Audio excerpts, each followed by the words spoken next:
수업 시작하도록 할게요. 교과서가 아니죠. 학습지 37쪽입니다. 자, 이번 시간에는 조선사회의 변동으로서 세도정치와 농민봉기, 그 중에 첫 번째 세도정치에 대해서 배워보도록 할 텐데, 세도정치란 무엇이냐? 간단히 말해서 자, 필기 한번 해보도록 할게요. 간단히 말해서 특정 가문에게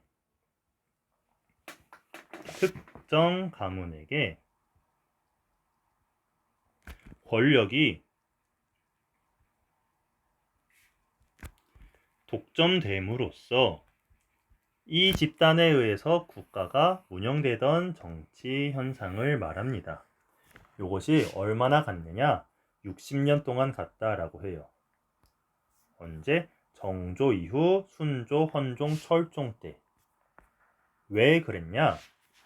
자, 우리가 최근에 배웠던 왕, 두 명의 왕, 영조가 있고 정조가 있었죠. 영조와 정조는 강력한 왕권을 이용해가지고 신하들 간의 균형을 찾는 어떤 거 탕평책이라고 하는 정치를 했다라고 하는 게 우리가 저번에 배웠던 거고, 문제는 정조가 죽고 나서야. 정조가 죽고 나서 그 다음 왕으로 순조가 왕위에 오르는데 굉장히 어린 나이에 오른다고. 한 11살이었던가? 11살 정도의 왕위에 올라요. 초딩이죠. 여러분들 생각해봐요. 여러분들 만약에 담임 선생님이 11살짜리가 와가지고 담임을 하겠다고 여러분들에게 뭐 줄 맞춰 조회하자 청소해 하면 말 듣겠어? 안 듣는다고. 무슨 능력이 있다고. 마찬가지로 이 순조라고 하는 사람, 어린 나이에 사람이 왕위에 오르니까 이 신하들도 통제가 안 되고 신하들 사이에 세력 균형이 무너지게 되는 거죠. 그 과정에서 어떤 일이 발생하냐? 이 순조가 어쨌든 왕이고 결혼을 해가지고 뭐 아내가 있었는데, 이 아내의 아빠, 즉 순조에게 있어서는 장인어른 있죠. 이 사람에게 권력이 쏠리기 시작해요. 왜? 이 사람이 이렇게 이야기를 하는 거죠. 나는 전하의 장인어른이니 내가 전하를 보필해가지고 정치를 운영하겠다, 뭐 이런 식으로 흘러가는 거야. 국왕의 어쨌든 권위를 이용해가지고 국왕의 장인이, 그리고 이 장인의 가족, 친척, 뭐 형, 동생, 뭐 아들, 이런 사람들이 권력을 하나하나 장악을 해 나가게 되는 겁니다. 즉 나이가 어리다 보니까 국왕의 어떤 장인어른, 그쪽 가문이 국왕을 호위하고 보유한다는 명목하에 권력을 독점해 나갔던 현상인 거죠. 이것이 언제 지속되냐? 순조 때도 이랬고, 그리고 순조 다음 즉위한 왕 헌종 때도 이랬고, 철종 때도 마찬가지로 왕의 장인어른 쪽 가문이 권력을 독점하게 되는 거야. 이것이 세도 정치예요. 자, 내용을 한번 자세히 필기를 해보면은, 자, 내용을 보면은 정조 사후 정치 세력 간의 균형이 붕괴되면서 이때에 권력을 장악한 사람 누구였냐? 왕의 장인어른 쪽 가문, 이거를 외척이라고 합니다. 뭐 친척은 친척인데 이렇게 쭉 올라가는 직계 친척이 아니라 바깥쪽 친척이다라고 해가지고 외척이라고 해요. 그래서 대표적으로 안동, 김씨 세력이 있었고, 안동, 풍양, 조씨 세력이 있었으니 안동, 김씨, 풍양, 조씨 등 이 외척 출신의 몇몇 유력 가문이 권력을 독점하게 되는 거죠. 그러면서 어떤 일이 발생하냐? 이 집단이 권력을 독점하게 되면서 점점점 정치를 함에 있어서 공공의 이익, 공동체의 이익을 추구하기보다는 자기들 집단의 사사로운 이익을 추구하게 되는 거야. 그러면서 자기들 집단의 이익을 추구하는 방향으로 정치를 행하게 되니까 정치가 제대로 이루어진다, 안 이루어진다, 안 이루어진다. 다 자기들 유리한 쪽으로만 정치를 하고 그래. 그렇게 되다 보니까 세상 사람들의 인식도 어떻게 바뀌게 되냐? 내가 출세를 하고 싶으면, 내가 높은 관직에 오르고 싶으면은 내 능력을 키우는 것도 중요하지만 뭐가 중요해? 이쪽 가문에 어떻게든 연결이 되어 가지고 줄을 잘 서는 게 중요하겠구나, 이렇게 생각하게 되는 거야. 즉 사람들이 점점점 이쪽 가문 사람에게 가가지고 뇌물을 주고 뭐 호감도를 쌓고 친분을 쌓고 해가지고 이걸 통해서 관직에 진출하고 승진을 하게 되고 그러는 거예요. 이 과정에서 관리들을 뽑는 과거 제도가 굉장히 유명무실해지는 거예요. 뭐 아무리 실력이 있어도 뭐 돈이 없으면 백이 없으면은 합격을 못해. 아니면 합격을 한다 해도 승진을 못해. 맨날 밑에 말단 관직에만 머물러 있어. 반면에 능력이 없어도 돈을 주면, 뇌물을 주면은 높은 관직을 살 수 있게 돼요. 이렇게 돈을 주고 관직을 사고 파는 걸 뭐라고 하냐? 관직을 사고 판다, 매매한다라고 해가지고 매관, 매직이라고 부릅니다. 매직, 그 마법 할 때 그 매직이 아니라 매관 매직, 관직을 사고 판다 할 때 매관 매직이에요. 그래서 이렇게 돈 있는 사람은 돈을 주고 관리가 되다 보니까 그러면 이 관리들이 일을 제대로 할까? 안 한단 말이야. 뭐 예를 들어서 내가 선생님이 뭐 10억 원을 주고 10억 원을 주고 의정부 시장이 됐다라고 해봐. 그러면 선생님 생각은 어떤 생각이 들까? 야, 내가 10억 원을 주고 의정부 시장이 됐으니 정말 의정부 시민에게 유리한 정책을 펼쳐야겠다 이런 생각이 들겠어? 아니면은 야, 내가 10억 원이나 내고 의정부 시장이 됐으니까 의정부 시장으로 있는 동안 내가 뇌물로 바친 10억 원을 뛰어넘는 뭐 15억 원, 20억 원을 어떻게 한번 의정부 시민들에게 삥 뜯어가지고 본전을 채워볼까 이 생각을 하겠어? 당연히 이 생각을 한단 말이야. 내가 뇌물을 써서 관직이 됐으니까 이 관직을 이용해가지고 내가 바쳤던 것보다 더 많은 돈을 뜯어내야겠다 이런 생각을 하게 돼요. 즉 관리들의 부정부패, 타락, 비리가 심해지게 되고 이 과정에서 어떻게 돈을 뜯어내려면 백성들에게 세금으로 삥드는 수밖에 없죠. 그래서 백성들에게 과다한 세금을 징수하게 됩니다.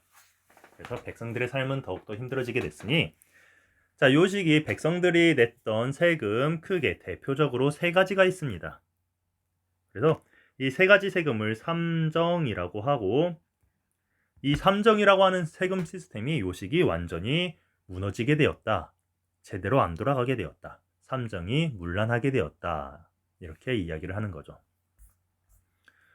배경을 보면은 아까도 얘기했듯이 세도 정치로 인해서 정치가 혼란스러워지자 특히 중앙에서 감시와 견제를 덜 받는 저쪽 지방 향촌에 있는 수령과 그 수령을 보좌하는 향리가 서로 팀을 먹어서 부정부패를 한다.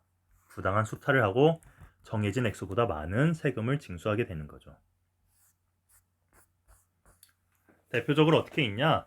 자, 이제 삼정의 구체적인 내용 살펴볼 텐데 삼정은 크게 전정이라고 하는 게 있고 군정이라고 하는 게 있고 그리고 환국이라고 하는 게 있습니다. 전정은 뭐냐? 땅이죠. 토지에 대한 세금이야. 그래서 뭐 영정법, 대동법 뭐 이런 걸로 인해서 뭐 영정법 1결당 4두, 대동법 1결당 12두, 결작 1결당 2, 뭐 2두 이렇게 토지에 세금을 매겼다 했잖아. 요 시스템이 제대로 안 돌아갔다는 거죠. 어떻게? 정해진 세금 외에 훨씬 많은 뭐 잡세를 부과한 거야. 뭐 보관료, 창고 보관료, 뭐 쌀 수송료, 뭐 관리 직원들 뭐 식사비 뭐 이런 식으로 해가지고 훨씬 많은 이상한 잡다한 세금을 뜯어냈다. 그래서 백성들의 삶이 힘들어졌다 이거고 그 다음 군정은 뭐냐? 군대와 관련된 거죠. 군역 대상자, 군대를 가야 하는 사람에게 부과한 건데 요 시기에는 직업군인 체제가 이루어지게 돼서 뭐 훈련도감 등 5군형 체제가 이루어지게 되면서 사람들은 실제로 군대에 가기보다는 어떻게 군대에 가는 대신에 이 직업군인에게 줄 월급 1결당 아니 1결당이 아니죠. 1년에 아유 미안해요. 쌤이 계속 말이 꼬이네. 1년에 비단, 군포, 2필을 옷감 2필을 내야 된다라고 했는데 우리가 저번에 배웠던 균역법이라고 하는 걸 통해서 군포를 옷감을 1년에 1필만 내도 된다라고 바뀌었다라고 배웠어요. 근데 이것이 세도 정치 시기에 들어서 어떻게 됐냐? 바뀌었다, 변질됐다, 안 좋은 쪽으로. 여러 관청에서 중복 징수가 이루어지게 됩니다. 예를 들어서 여러분들이 군대를 가야 돼. 근데 군대 가는 대신에 뭐 100만 원을 내면은 군대가 면제된다 이렇게 해봐요. 그래서 의정부 병무청에서 연락이 와가지고 100만 원을 냈어.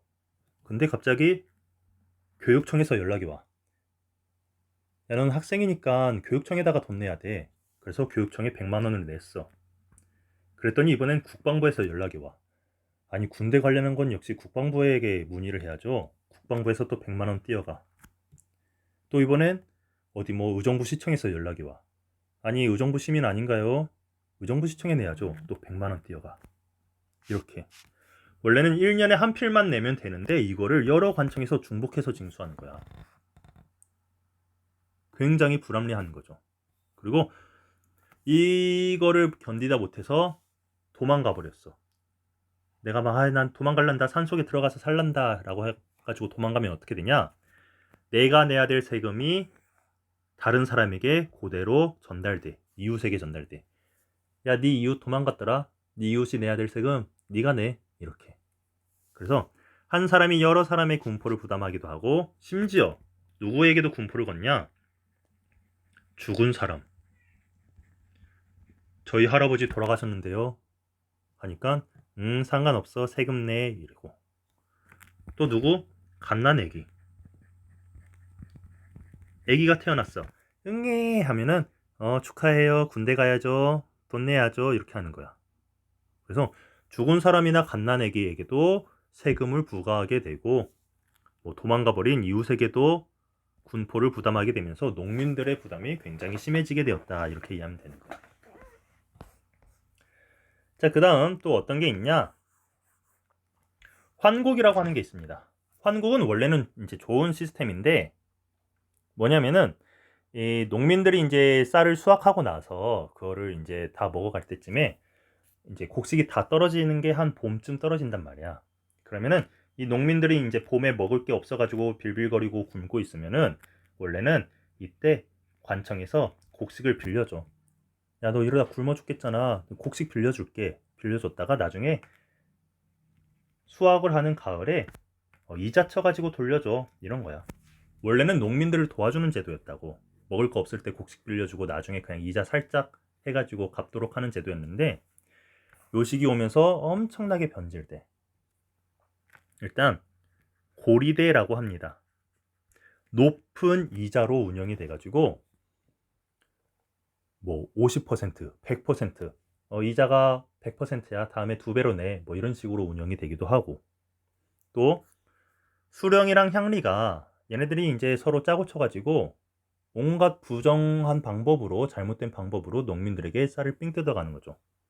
농민들이 저는 필요 없어요, 저희 집에 돈 많아요, 쌀 많아요 해도 그냥 강제로 빌려줘가지고 이자 쳐서 갚게 하고, 장부를 조작해. 그래서 빌린 적이 없는 사람에게도 야, 장부 봐봐, 너 빌려갔다 돼 있다니까 작년에 빨리 갚아 하면서 쌀 뜯어가고, 그리고 그것도 아니면은 쌀을 빌려주긴 빌려줘. 근데 쌀 가마니에 쌀이 반절이야.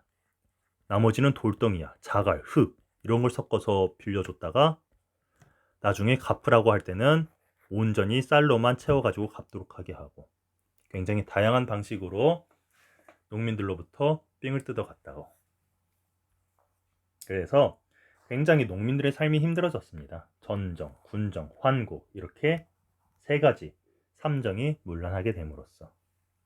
그래서 결과를 보면은 백성들의 생활은 힘들어졌고 농촌 사회의 불안이 심화되니까 먹고 살기 힘들고 고통받는 백성들은 어떻게 되냐? 예언사상, 사이비 종교, 아니면 그냥 종교 이런 거에 기대어서 구원을 얻으려고 하는 거죠. 마음의 안정을 얻으려고 하는 거야. 그리고 참다 못 참은 백성들은 반란을 일으키기도 하고 그래요. 자세한 내용은 다음 시간에 마저 하도록 할게요. 자, 여러분들 이번 수업 여기서 마치도록 할 텐데, 아직 뭐 필기 못한 사람 있으면은 이렇게 이 부분 캡처하거나 뭐 잠시 멈춰놓고 필기하면 될 것 같습니다. 자, 오늘 수업 여기서 마치도록 하겠습니다. 안녕.